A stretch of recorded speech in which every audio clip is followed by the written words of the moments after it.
Welcome back to कहिए जनाब। हम लोग ने चिदम्बरम से उनकी हवेली में तमिलनाडु में बातचीत की। चलिए अब बातचीत करते हैं इंडियन इकोनॉमी के बारे में उनके दफ्तर नॉर्थ ब्लॉक में। Welcome back to the show. Thank you for continuing the conversation. Like you said, now we are in North Block. Earlier we were in your constituency, in your beautiful Haveli.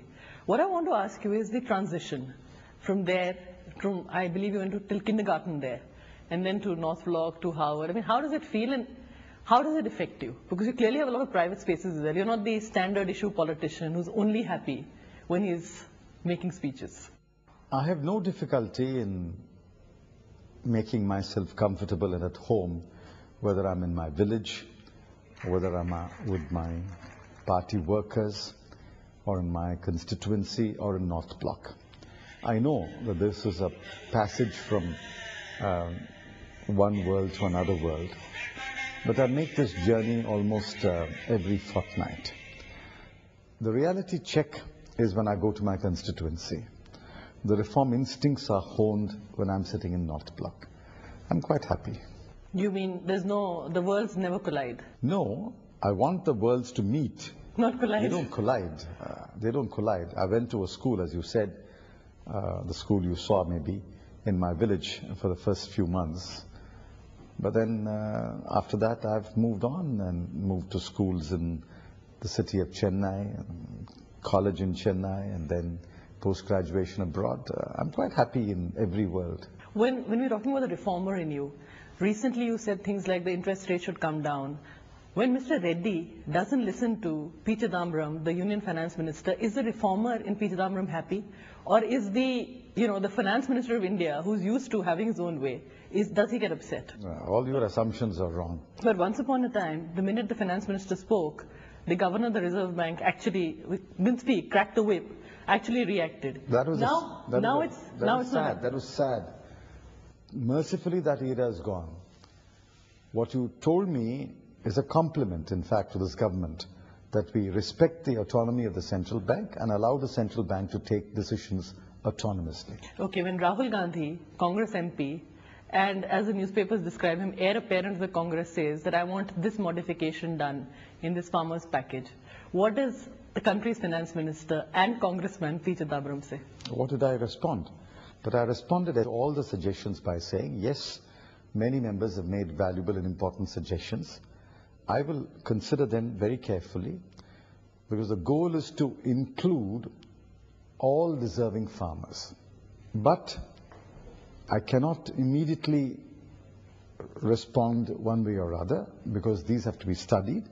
And I said, to the extent possible, I will incorporate them in the final scheme. But when people say, which a lot of people have been saying, that in effect, this bailout penalizes the honest farmer who's actually been paying back his loan.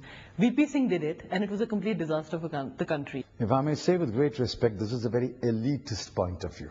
You think that reforms means only heeding the voice of the corporate sector.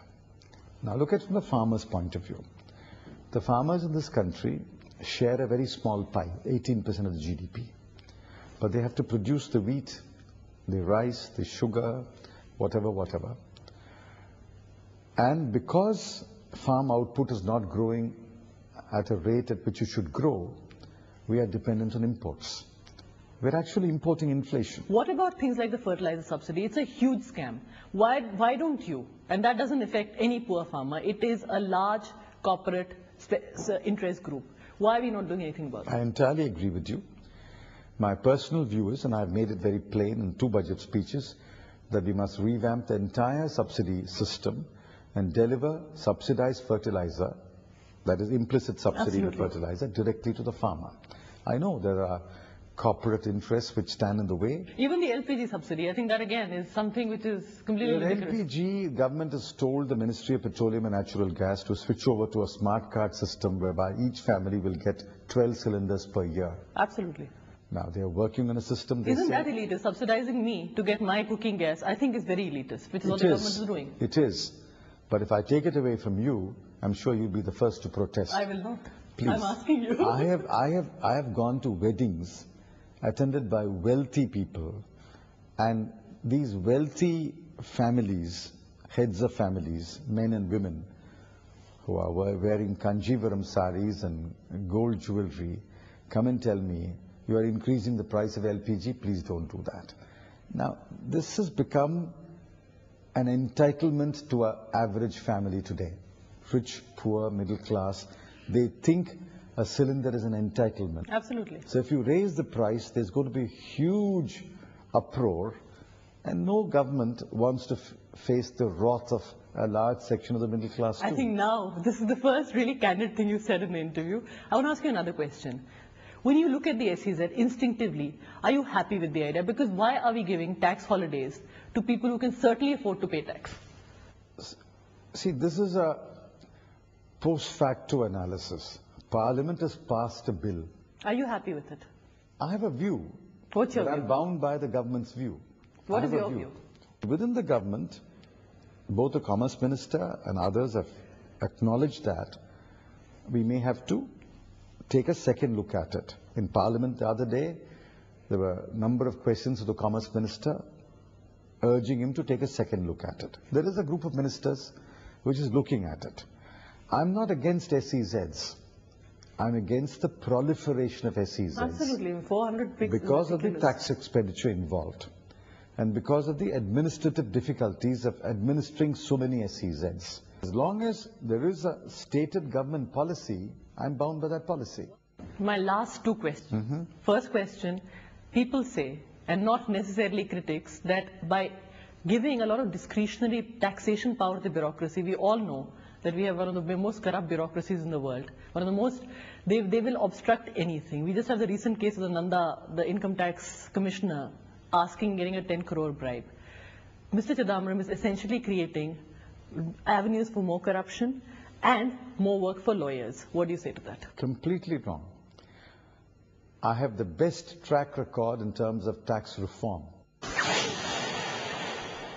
Across North Block, across Parliament, is known for the fact that he doesn't suffer fools gladly.